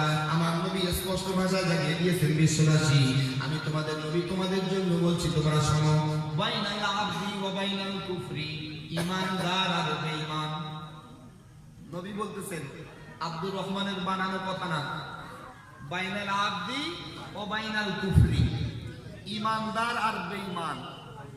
নবী বলতেছেন, ঈমানদার আর বেঈমান এই দুইটার মধ্যে পার্থক্য হলো তারকুস সালাহ, কেবলমাত্র নামাজ ছেড়ে দেওয়া। ভাই, এবার আপনি আপনার নিজের কাছে প্রশ্ন করেন, রাসূলুল্লাহ যে পার্থক্য করেছেন ঈমানদার আর বেঈমান, এদের যে পার্থক্য সেটা হলো তারকুস সালাহ, কেবলমাত্র নামাজ পরিত্যাগ করা। ভাইরা আমার, এখানেই শেষ নয়। ও বন্ধু, আমার নবী আবারও ডাক দিয়ে বলতেছেন, আয়েশা, হাসরের ময়দানে আমার উম্মতদের চেহারা আল্লাহ উজ্জ্বল বানিয়ে দিবে। কেমনে বানিয়ে দেবে একটুখানি শোনো। আয়েশা, পৃথিবীর জমিনে আমার যারা উম্মত হবে, আমার কথা মতো তারা চলবে, তারা ঈমানওয়ালা হওয়ার জন্য তাদের মধ্যে নামাজ থাকবে, তারা নামাজি হবে, 5 ওয়াক্ত নামাজ তারা কায়েম করবে। পৃথিবীর জমিনে আল্লাহর হুকুম 5 ওয়াক্ত নামাজ তারা প্রতিষ্ঠা করবে। ও আয়েশা, এই 5 ওয়াক্ত নামাজ কায়েম করার জন্য, এই 5 ওয়াক্ত নামাজ প্রতিষ্ঠা করার জন্য তারা কোরআনের পুঙ্খানুপুঙ্খভাবে বিধান মানবে। রব্বুল আলামিন আল্লাহ তাআলা সেই সম্পর্কে পবিত্র কোরআন আয়াত নাযিল করে দিয়েছেন। আল্লাহ রাব্বুল আলামিন বললেন, ইয়া আইয়ুহাল্লাযীনা আমানু ইযা কুনতুম ইলাস সালাহ। আল্লাহ রাব্বুল আলামিন তামাম পৃথিবীর ঈমানওয়ালা গুলোকে ডাক দিয়েছেন, ও ঈমানওয়ালা বিশ্বাসী বান্দা বান্দি, আমি তোমাদের রব তোমাদের জন্য বলছি, তোমরা শোনো। ইযা কুনতুম ইলাস সালাহ, যখন তোমরা নামাজের জন্য প্রস্তুতি নিবে, যখন তোমরা নামাজের জন্য তৈরি হবে, যখন তোমরা নামাজের জন্য দাঁড়িয়ে যাবে, ফাগসিলু উজুহাকুম, তোমাদের মুখমণ্ডল ধৌত করে নেবে, ওয়া আইদিয়াকুম ইলাল মারাফিক, দুই হাতের কনুই পর্যন্ত ধৌত করে নেবে, ওয়ামসাহু বিরুসিকুম, তোমাদের মাথা মুসা করে নেবে, ওয়া আরজুলাকুম ইলাল কাবাইন, তোমাদের পা দুখানি তোমরা ধৌত করে নেবে। ভাইরা আমার, আমার নবী উম্মুল মুমিনিন হযরত আয়েশা সিদ্দিকা রাদিয়াল্লাহু আনহা-কে ডাক দিয়েছেন, ও আয়েশা, ভালো করে শুনে রাখো, পৃথিবীর জমিনে আমার যারা উম্মত হবে, তারা 5 ওয়াক্ত নামাজ কায়েম করবে, আর এই 5 ওয়াক্ত নামাজ কায়েমের পূর্বে কোরআনের বিধান মোতাবেক তাদের শারীরিক অঙ্গ প্রত্যঙ্গ ধৌত করবে, অর্থাৎ তারা ওযু বানাবে। ও আয়েশা, পৃথিবীর জমিনে আমার যেই উম্মতটা নামাজের জন্য ওযু বানাবে, আল্লাহ রাব্বুল আলামিন হাসরের ময়দানে আমার উম্মতের প্রতি খুশি হয়ে যে তার চেহারায় আল্লাহ নূর দিয়ে উজ্জ্বল বানায় দিবে। আর একটু চিৎকার দিয়ে বলে, ও বন্ধু, নবী উম্মত চিনবেন কিভাবে? কথা কয় না, নবী উম্মাত চিনবেন এই তেহেরি খেলে, কথা বলে না, হ্যাঁ? নবী উম্মাত চিনবেন ওয়াজের মজলিসে বসে শুধু মাঝে মাঝে সুবহানাল্লাহ বাদাম চিবালে, হ্যাঁ? নবী উম্মাত কিভাবে চিনবেন? নবী বলতেছেন আমি উম্মাত চিনবো কোটি কোটি মানুষের ভিতরে উম্মাতের চেহারার উজ্জ্বলতা দেখে। ও ভাই, এবারে বলেন, যদি আপনার চেহারার উজ্জ্বলতা বাড়াতে হয় সপ্তাহে একদিন পুকুরে ওযু করলে হবে তো নাকি? কথা নাই, হ্যাঁ? ও বন্ধু, একটু আগেই তো ভাবতেছিলেন আমরা শেষ নবীর উম্মাত, আমরা জান্নাতি। আল্লাহর নবী কাদেরকে উম্মাত পরিচয় দিয়েছেন একটু ভালো করে গবেষণা করেন। ভাই আমার, বলতে বাধ্য হচ্ছি, বর্তমান সময়, বর্তমান সমাজ এতটাই আমরা নিম্নগামী, মুসলিম সেজে মুসলিম সমাজে বাস করছি, অথচ মুসলমানদের রীতি নীতি কানুন আদর্শ আমরা একের পর এক বুড়ো আঙুল দেখাচ্ছি। কথা বলছি ভাই আমার, আপনারা কি ইতিহাস শোনেন নাই? আপনারা কি কোরআন পড়েন নাই? আল্লাহ রাব্বুল আলামিন এই আমাকে আপনাকে যেইভাবে পৃথিবীতে বসবাস করার সুযোগ দান করেছেন, ঠিক এইরকম ভাবেই আমাদের পূর্বে আরো একটা জাতিকে আল্লাহ পৃথিবী দান করেছিলেন। জানেন নাই? কোন জাতি?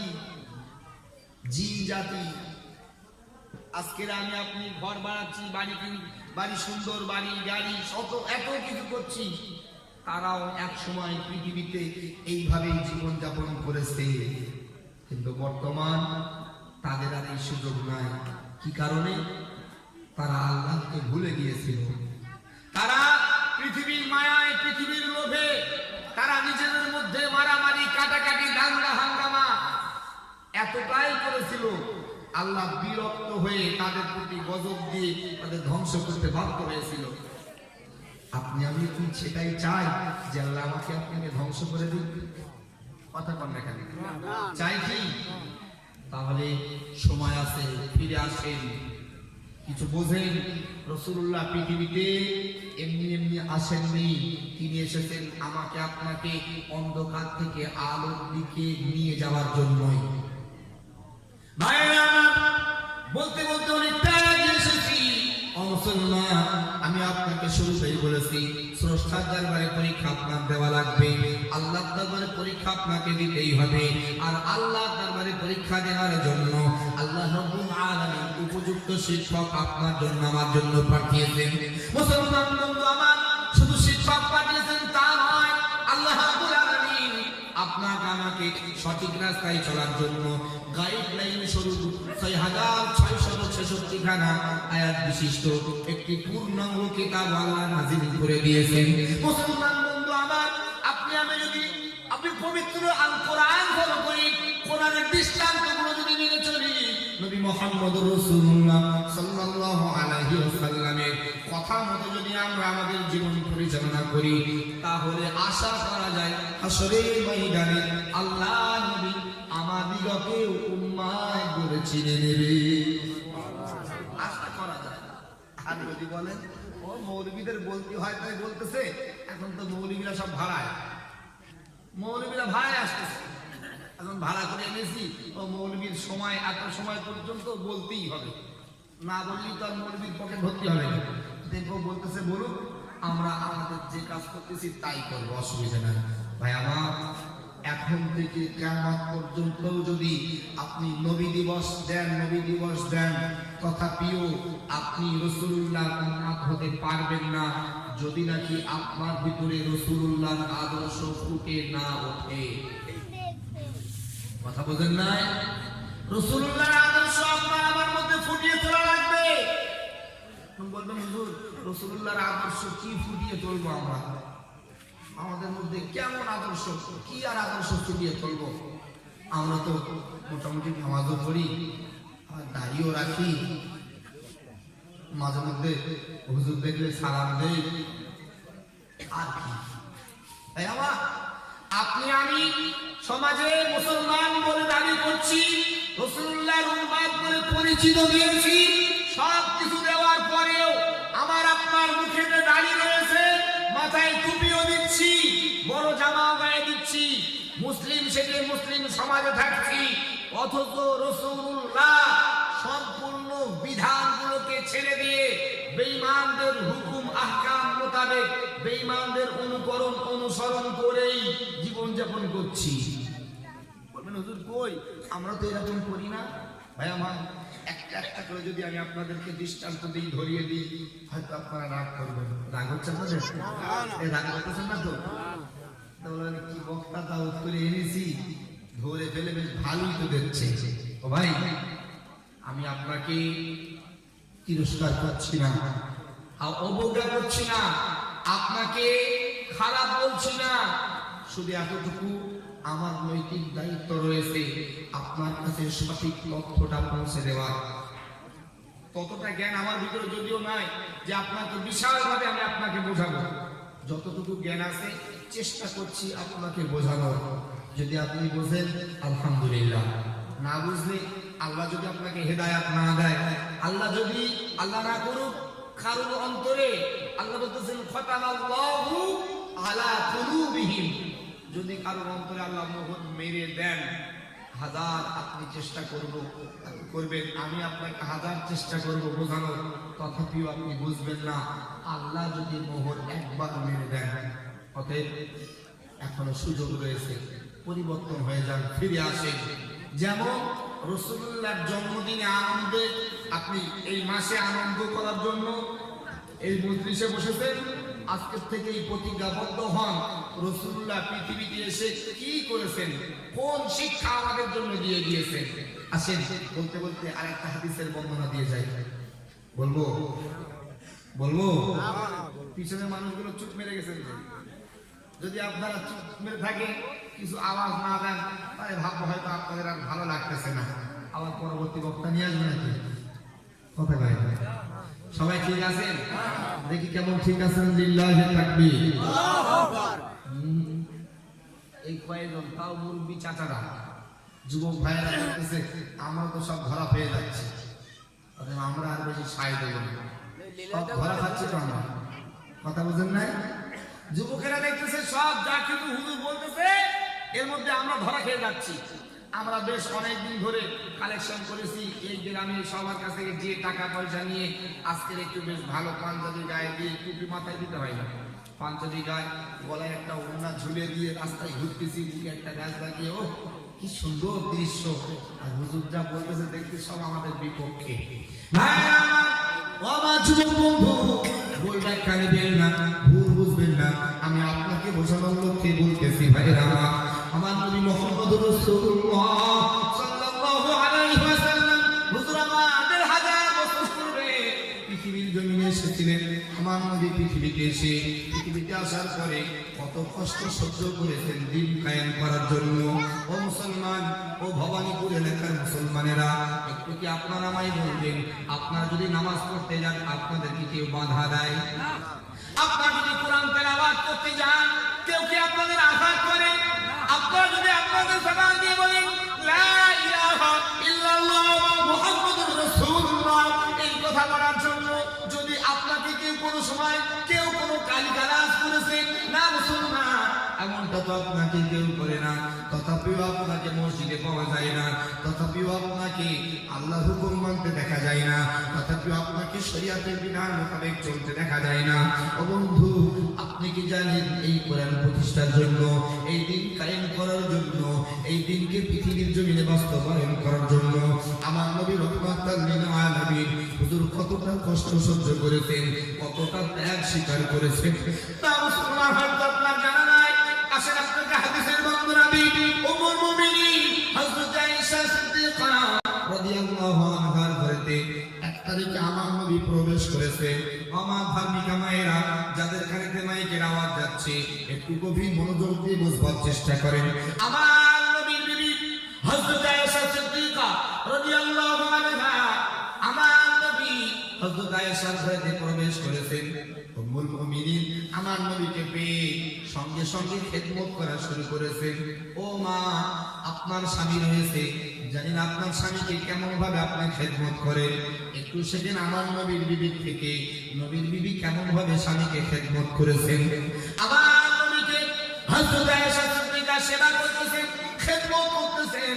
হঠাৎ করে তিনি তাকায় দেখে আমার নবীর পিঠ মোবারকের চামড়ায় গুটি গুটি কালো কালো দাগের চিহ্ন রয়েছে। মুসলমান ভাইরা, হযরত আয়েশা সিদ্দিকা আমার নবীর পিঠ মোবারকের চামড়ায় গুটি গুটি কালো কালো দাগের চিহ্ন দেখতে পেলেন।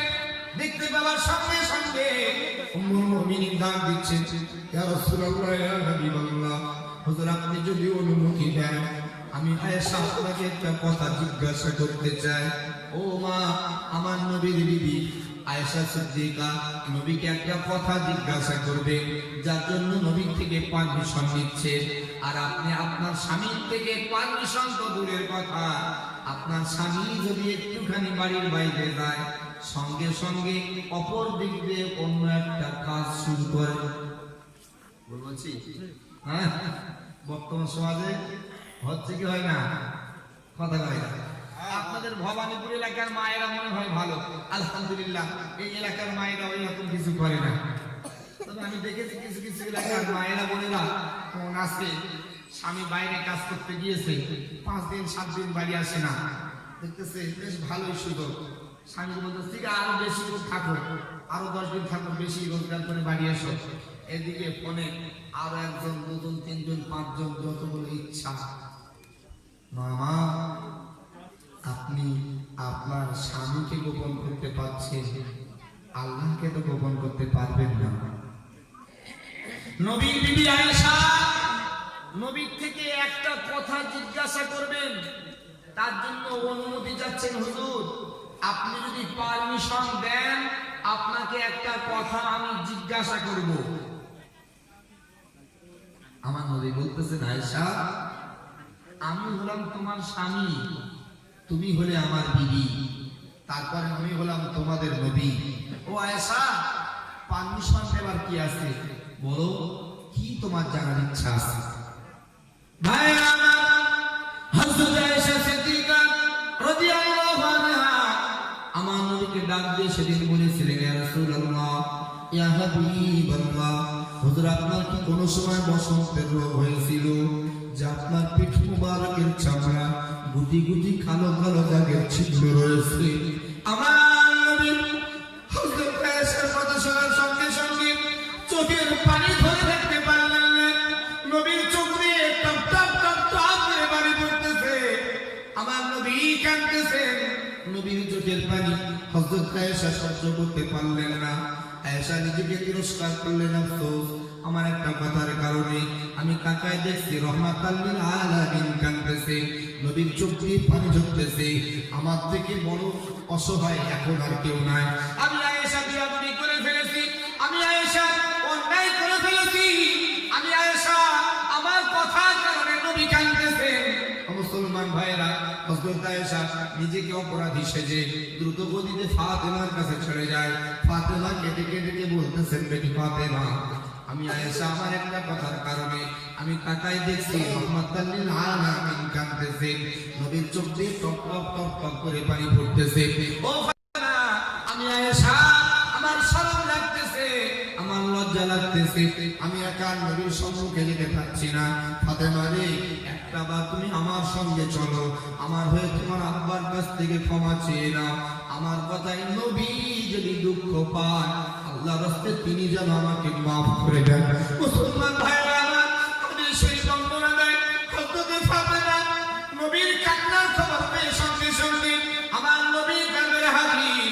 তাকায় দেখছে রহমাতাল লিল আলামিনের চোখ দিয়ে টপ টপ টপ টপ করে পানি পড়তেছে। হযরত ফাতেমা ডাক দেয়, আব্বা জান, আমি ফাতেমা আপনার সব দুঃখ দাঁড়িয়ে গিয়েছি। ও আব্বা জান, আমি ফাতেমা আপনার সম্মুখে দাঁড়িয়ে আছি। আব্বা জান, আপনি কাঁদবেন না, আপনার কান্না আমি ফাতেমা সহ্য করতে পারছি না। ও আব্বা জান, আমাদের আম্মা আয়েশা যদি বিয়াদবি করে আয়েশা যদি অন্যায় করে ফেলে, আয়েশার কথা আপনি যদি দুঃখ পেয়ে যান, আমি ফাতেমা আপনার কাছে আয়েশার হয়ে ক্ষমা চাইতেছি। আল্লাহ রাস্তা দিয়ে আয়েশাকে মাফ করে দেন। মুসলমান ভাইরা আমার, হাদিস শরীফে সংগ্রহ করে লিখিত আমার নবী হযরত ফাতেমার কথা শোনার সঙ্গে সঙ্গে অশ্রুসিক্ত নয়ন দুটো মেলালেন। একটু দূরে তাকায় দেখছে উম্মুল মুমিনিন হযরত আয়েশা বাচ্চা শিশুর মতো ডুকরে ডুকরে কাঁদতেছেন। আমার নবী আয়েশাকে ডাক দিয়েছে, ও আয়েশা তুমি কেঁদো না, আমি নবী তোমার কান্না সহ্য করতে পারছি না। আয়েশা তোমার কান্না দেখলে আমি নবী সহ্য করতে পারি না। ও আয়েশা তুমি কেঁদো না, তবে আয়েশা শোনো, আমি নবী তোমার কথায় কষ্ট পাই না, আমি নবী তোমার কথায় দুঃখ পাই না। তবে যেই কথাটা তুমি আমাকে শুনিয়েছো, ওই কথাটা শোনার সঙ্গে সঙ্গে আমার এক করুণ দিনের কথা মনে পড়ে গিয়েছে, যার জন্য আমি আমার চোখের পানি ধরে রাখতে পারলাম না। হযরত আয়েশা সিদ্দিকা চোখের পানি ছেড়ে দিয়ে আমার নবীকে ডাক দেয়, রাসূলুল্লাহ, ইয়া হাবিবাল্লাহ, কোন করুণ দিনের কথা আপনার মনে পড়ে গিয়েছে যে আপনি আপনার চোখের পানি ধরে রাখতে পারলেন না? আমার নবী ডাক দেয়া বলতেছেন, আয়েশা একটু আগে তুমি জামাই জিজ্ঞাসা করেছো, ইয়া রাসূলুল্লাহ, হুজুর আপনার কি কোনো সময় বসন্তের রোগ হয়েছিল যে আপনার পিঠ মোবারকের চামড়ায় গুটি গুটি কালো কালো দাগের চিহ্ন রয়েছে? ও আয়েশা, আমি নবী মুহাম্মদুর রাসূলুল্লাহ সাল্লাল্লাহু আলাইহি ওয়াসাল্লাম আমার জীবনে কোনোদিন বসন্তের রোগ হয় নাই। আয়েশা রে, আমার পিঠে যে দাগগুলো দেখতেছো, এই দাগগুলো বসন্তের রোগের দাগ না। ও আয়েশা, এই দাগগুলো তায়েফের মানুষের পাথরের আঘাতের দাগ। মুসলমান বন্ধু আমার নবী ডুকরে ডুকরে কাঁদতেছে। হযরত আয়েশার কাছে বর্ণনা দেয়, হযরত আয়েশা কাঁদতেছে, ফাতিমাও কাঁদতেছে। আয়েশা ডাক দেয়, রাসূলুল্লাহ, ইয়া হাবিবাল্লাহ, তায়েফের মানুষের কাছে কি অপরাধ আপনি করেছিলেন, কি অন্যায় আপনি করেছিলেন যে তায়েফের মানুষেরা আপনাকে এত আঘাত দিয়েছে, যার চিহ্ন এখন আপনার পিঠ মুবারকে রয়েছে?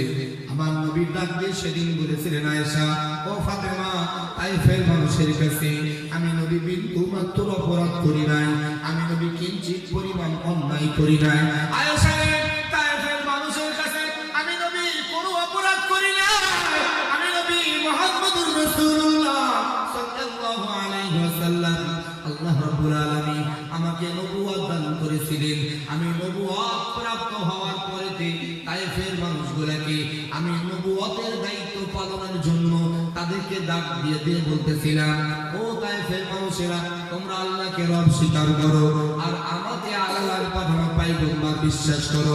আয়েশা রে, তায়েফের মানুষগুলোকে আমি দাওয়াত দিতেছিলাম, একদিন নয়, দুদিন নয়, একাধারে 3-3টা দিন তায়েফের মানুষগুলোকে দাওয়াত দিয়েছিলাম।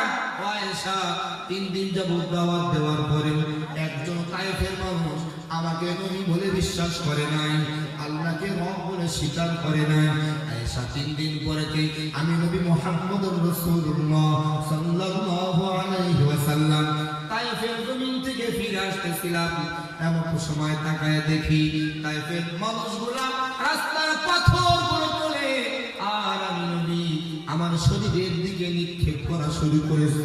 আমার নবী চোখ দিয়ে টপ টপ টপ টপ করে পানি পড়তেছে। হযরত আয়েশা কাছে বর্ণনা দিচ্ছে, ও আয়েশা, তায়েফের মানুষেরা সেদিন এত পাথরের আঘাত আমায় দিয়েছিল, আমার গোটা শরীরের চামড়াগুলো ক্ষত বিক্ষত হয়েছিল, আমার শরীর থেকে রক্ত ঝরেছিল, আমি নবী বেহুশ হয়ে তায়েফের জমিনে পড়ে গিয়েছিলাম। হযরত আয়েশা সিদ্দিকা আমার নবীকে ডাক দিলেন, রাসূলুল্লাহ, ইয়া হাবিবাল্লাহ, তায়েফের মানুষ আপনাকে আঘাত দিয়েছে, এত কষ্ট দিয়েছে, আল্লাহ বুঝি কোনো সাহায্য আপনার জন্য পাঠায় নাই যে আপনি এত কষ্ট পেয়েছেন, আল্লাহ কোনো সাহায্য আপনার জন্য করে নাই? আমার নবী ডাক দেয়া বলতেছেন, আয়েশা বলো কি? সঙ্গে সঙ্গে আল্লাহ সাহায্য আমার কাছে এসেছিল। ও আয়েশা, সঙ্গে সঙ্গে হযরত জিবরাইল আমিন আমার কাছে চলে আসে, আমাকে ডাক দিয়ে বলতেছিলেন, ইয়া রাসূলুল্লাহ, ইয়া হাবিবাল্লাহ, হুজুর আপনি পারমিশন দেন, আপনি অনুমতি দেন, উহুদ পাহাড়টাকে তুলে নিয়ে তাইফের মানুষগুলোকে চাপা দিয়ে শেষ করে দেব। ও আয়েশা, আমি নবী সেদিন জিব্রাইলকে ডেকে ডেকে বলতেছিলাম, ও ভাই জিব্রাইল,